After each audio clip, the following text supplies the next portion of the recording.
Aí, gente, tudo sussa, se liga. Você já tentou entender o que tá rolando na educação aqui no Brasil? Lendo notícia, vendo debate, ouvindo um e outro falando. É complicado, né? Parece que a gente fica mais perdido do que informado. Ah, com certeza. É tanta coisa, tanta opinião diferente, difícil mesmo formar uma ideia clara, né? Principalmente para quem não tá lá dentro do dia a dia da escola. Pois é, e por isso que hoje a gente vai se aprofundar num artigo que coloca o dedo na ferida. A falência da educação. Uma análise crítica do sistema educacional. Título forte, hein? Já dá pra ver que a conversa vai ser boa. E o mais legal é que o autor, professor, já trabalhou em escola pública e privada, então ele conhece a realidade dos dois lados. Olha, isso é muito importante, né? Ter essa visão de quem tá, na prática, no chão da escola. Total. E tem mais, ele conecta as experiências dele aqui no Brasil com as ideias de um cara lá do ZWE, o John Taylor Gatto. Sério. Um americano falando da educação brasileira. Pode parecer estranho, mas faz sentido. O Gatto escreveu um livro chamado Emburrecimento Programado, criticando o sistema americano. E algumas das coisas que ele aponta lá, a gente vê acontecendo aqui também. Nossa, que interessante. Agora fui curioso para entender essa ligação. Então, bora agora. A ideia hoje é destrinchar esse artigo para você entender direitinho o que ele propõe. Vamos falar da grana investida na educação, da estrutura das escolas, tanto a física quanto a organizacional, e da filosofia por trás de tudo isso. A gente sempre ouve um monte de opinião, mas e aí, o que é real? O que é mito? Qual a visão crítica por trás disso tudo? Boa. Acho que muita gente tem essa dúvida. E a gente tá aqui para clarear as coisas e te dar uma visão mais completa. Se prepare que o papo vai ser longo. Tô pronto, vamos nessa. Então vamos começar com o que todo mundo fala. Dinheiro. Falta investimento na educação. É só isso que tá faltando para melhorar. O artigo mostra que a coisa não é tão simples. A gente ouve tanto isso, né? Ah, se tivesse mais dinheiro. Espera que é só isso mesmo. O autor chama isso de mito do investimento como solução mágica. A ideia de que basta aumentar a verba e pronto, tudo se resolve. Mas a realidade é bem mais complexa. Faz sentido. A gente vê outros países com muito mais investimento que o Brasil, mas a situação deles também não é perfeita, né? Exato. E o artigo traz dados da OCDE de 2023 que mostram isso. Em 2023, o Brasil investiu cerca de R$ 12.500 por aluno. Aí, olhando assim, parece pouco, né? Comparado com países ricos, a gente logo pensa, poxa, tá faltando dinheiro mesmo. Mas o problema é que essa comparação direta é meio furada. Primeiro, porque a gente tem que levar em conta o custo de vida de cada país. O que você compra com R$ 12.500 aqui no Brasil não compra a mesma coisa em dólar ou euro lá fora. Verdade. É tipo comparar banana com laranja. E tem outro dado importante. O Brasil investe em porcentagem do PIB mais que a média dos países da OCDE. A gente investe 5% do PIB em educação, enquanto a média deles é 3%. Caramba, não sabia disso. Então o problema não é só falta de investimento, né? A coisa é mais complexa. E a meta do Brasil é chegar a 10% do PIB investido em educação. Então, em termos de priorizar a educação no orçamento, a gente até que tá bem na fita. Interessante. E isso muda a perspectiva, né? E a gente também tem que falar dos salários dos professores. Muita gente acha que todo professor ganha mal, mas a realidade não é bem essa. Essa é uma questão polêmica, né? Claro que tem disparidades, tem casos de professores que recebem muito pouco, principalmente em escolas particulares pequenas ou em algumas regiões.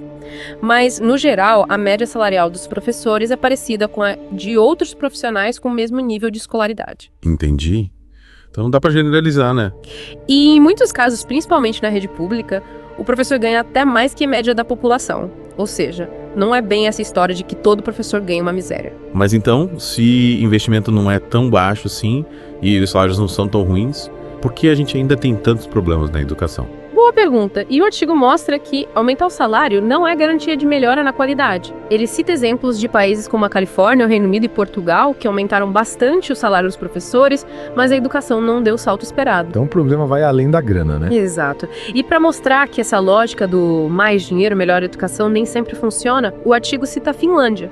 Você já ouviu falar que a Finlândia é referência em educação? Sim, sempre falam do modelo finlandês, né? Pois é. Mas sabia que lá os professores do ensino fundamental e infantil ganham menos que a média dos outros profissionais? Ah, sério, que loucura. Pois é. E a educação deles é top de linha. O que isso mostra é que não adianta só ter dinheiro, tem que saber usar, né? A gestão, a organização da escola, a filosofia por trás de tudo isso. É um conjunto de fatores. A gente tem que pensar em como esse dinheiro está sendo usado, né? Exatamente. E por falar em organização, o artigo também discute a estrutura das escolas. Quando a gente pensa em melhorar a educação, a gente logo pensa em construir escolas novas com laboratórios, bibliotecas. A gente associa a boa estrutura com a boa educação, né? Mas o autor, inspirado pelo John Taylor Gatto, questiona se essa estrutura tradicional, com salas de aula separadas, horários fixos, alunos divididos por idade, se isso tudo realmente ajuda no aprendizado. O Gatto argumenta que esse modelo é mais para controlar os alunos do que para incentivar a aprendizagem. Faz sentido. Parece que a escola foi criada para formar trabalhadores obedientes, né? Pois é. E aqui no Brasil a gente tem outro problema. Muitas escolas públicas não têm nem o básico. Falta saneamento, a estrutura está caindo aos pedaços, faltam livros, computadores. A realidade de muitas escolas é bem diferente, né? E aí, a gente cai na medida de achar que só construir prédios novos vai resolver tudo. Mas o autor traz um exemplo interessante da Índia. Lá, muitos pais preferem matricular os filhos em escolas particulares mais simples, com menos estrutura do que em escolas públicas mais equipadas. Ué, por quê? Porque eles buscam outras coisas além da estrutura física. Eles querem um ambiente mais acolhedor, mais atenção individualizada para os filhos. A estrutura é importante, mas não é tudo, né? Exatamente. E aí entra a questão da organização da escola. Essa divisão em matérias separadas, alunos da mesma idade na mesma sala, um currículo engessado para todo mundo. Será que isso funciona? Parece meio ultrapassado, né? Pois é, o Gatto criticava muito isso, dizia que a escola formava as pessoas para serem robôs numa linha de produção, em vez de prepará-las para o mundo real, que é cheio de desafios e mudanças. A gente já está vendo essa crítica se concretizar cada vez mais, né? O mercado de trabalho está mudando, as profissões do futuro a gente nem conhece ainda. Total. Aqui no Brasil a gente teve avanços com a BNCC que tenta flexibilizar o currículo, integrar as disciplinas, mas ainda tem muito a mudar. A gente ainda precisa romper com essa rigidez dos horários, essa fragmentação do conhecimento, essa dificuldade de personalizar o ensino para cada aluno. A BNCC é um avanço, mas precisa ser colocado em prática de verdade, né? Com certeza. E a pandemia mostrou isso, né? Com o ensino remoto a gente viu que dá para ter mais flexibilidade, mais personalização, mesmo com todas as dificuldades. Verdade. Muita gente descobriu novas formas de aprender, né? Então a gente precisa repensar essa estrutura da escola, tanto a física quanto a organizacional.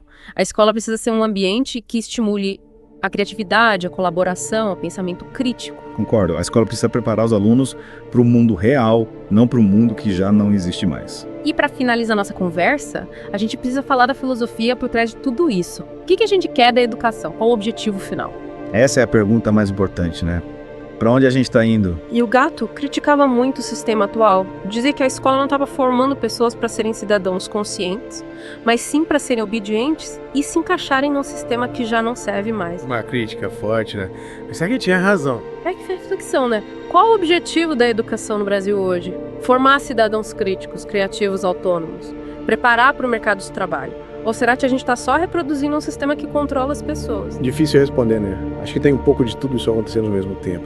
E a gente tem que lembrar que a educação no Brasil tem uma história complexa. A gente teve influência do modelo prussiano, que era bem rígido, depois vieram as pedagogias mais progressistas. A gente foi experimentando diferentes modelos, né? E o resultado é que a gente tem um sistema meio Frankenstein, com um monte de coisa diferente que nem sempre conversa entre si.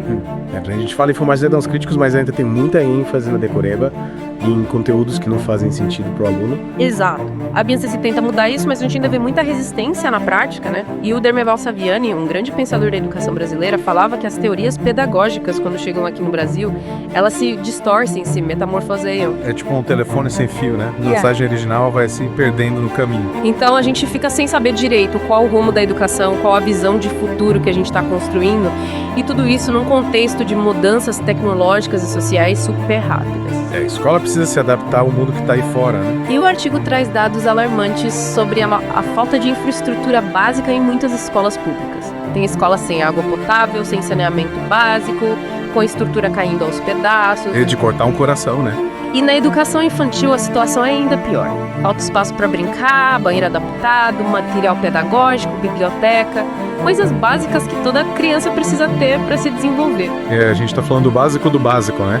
Tem escolas sem internet, sem laboratório de informática, sem biblioteca, e muitas escolas precisam de reforma urgente, a estrutura está toda deteriorada. Poxa, é difícil imaginar como os alunos e professores conseguem trabalhar essas condições, né? A falta de infraestrutura impacta diretamente no aprendizado, desmotiva todo mundo, impede de fazer coisas novas. E a gente sabe que escolas com melhor estrutura têm melhores resultados no IDEB.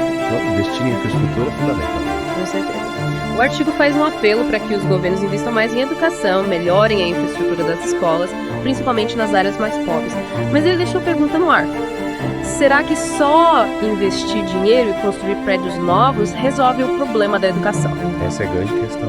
Se a gente não tiver uma filosofia clara, uma visão de futuro para o que a gente quer da educação, não adianta ter escola bonita com tudo do bom e do melhor. Verdade. A gente precisa saber para onde a gente está indo, né? Qual o tipo de cidadão que a gente quer formar? Então, gente, a gente viu que a educação no Brasil tem desafios enormes, que vão muito além da falta de dinheiro. A gente precisa questionar a estrutura da escola, os métodos de ensino, a filosofia por trás de tudo isso, e a gente precisa urgentemente garantir que todas as escolas tenham o mínimo de infraestrutura para funcionar. A gente precisa de um debate mais profundo, que vá além das soluções fáceis. E você, que nos acompanhou até aqui, o que você acha? Qual desses aspectos que a gente discutiu você acha que é o mais importante para transformar a educação no Brasil? A grana, a estrutura da escola ou a filosofia? Boa pergunta. Fica a reflexão para todo mundo. E se você quiser se aprofundar no assunto, vale a pena ler o livro Emburrecimento Programado, do John Taylor Gatto, e os trabalhos do Dirleval Saviani. São leituras que provocam a gente a pensar diferente, né? E a conversa sobre a educação precisa continuar. A gente volta no próximo episódio com mais um tema para a gente debater e tentar entender esse Brasilzão. Até a próxima.